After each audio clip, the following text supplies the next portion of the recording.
In 2014, a political party called the New Founding Fathers of America are voted into office following an economic collapse and pass a law sanctioning the purge, an annual event wherein all crime, including murder, is legal and emergency services are unavailable for 12 hours. By 2022, the United States is said to have become virtually crime-free, with legal unemployment rates having dropped to 1%. Businessman James Sandin returns to his home in an affluent Los Angeles gated community to wait out the purge with his wife, Mary, and their children, Zoe and Charlie. The family is assured the security system manufactured by James' company will keep them safe while Zoe meets her boyfriend, Henry. Charlie expresses his contempt for the violence that people partake in during the purge. Despite the Sandins' refusal to commit violence, James explains that the purge is necessary for some people so that they can release their anger through violence and become better members of society. As the year's purge begins, James enables the security system, and the family disperses to go about their everyday routines. Zoe returns to her room and finds Henry, who had snuck in before the security system was activated, planning on confronting her father about his disapproval of their relationship. Meanwhile, Charlie watches the security monitors and sees a wounded man calling for help. He temporarily disables the system to allow the man inside, but James races to re-engage the system and holds the man at gunpoint. Henry comes downstairs, points a pistol at James, and opens fire. But James returns fire and mortally wounds Henry. During the chaos, the stranger disappears.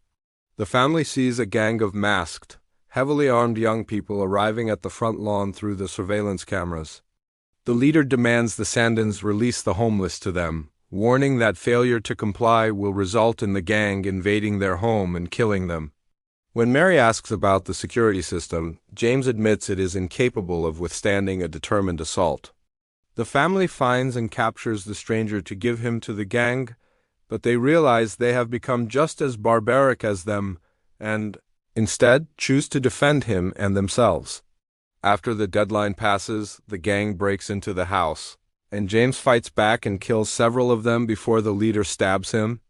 Charlie notices the neighbors leaving their homes on the monitors before the neighbors enter and kill the remaining gang members. Mary is ambushed by two of the purgers and gets restrained, but the neighbors save her as the purgers torture her.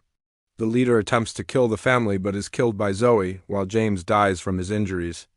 Mary starts to thank the neighbors for saving them, but their leader, Grace Farron, reveals the group's hatred for the Sandins due to their wealth being acquired at the neighbors' expense. They capture the Sandins and prepare to kill them, but the stranger returns, kills one of the neighbors, and holds Grace hostage to force them to free the Sandins. Mary stops him from killing the remaining neighbors, not wanting to engage in any more violence, and decides they will peacefully wait out the remainder of the purge. Grace attempts to seize control the following morning, but Mary violently breaks her nose with the butt of a shotgun and then smashes her face into a dining table in retaliation, telling her once again no more killing. As sirens sound to signal the end of the purge, she forces her former friends to leave her house and thanks the stranger for his help. He bids the Sandins luck before leaving as well. Television news reports state this year's purge was the most successful to date. Other stations report that the stock market is booming due to massive weapon and security system sales.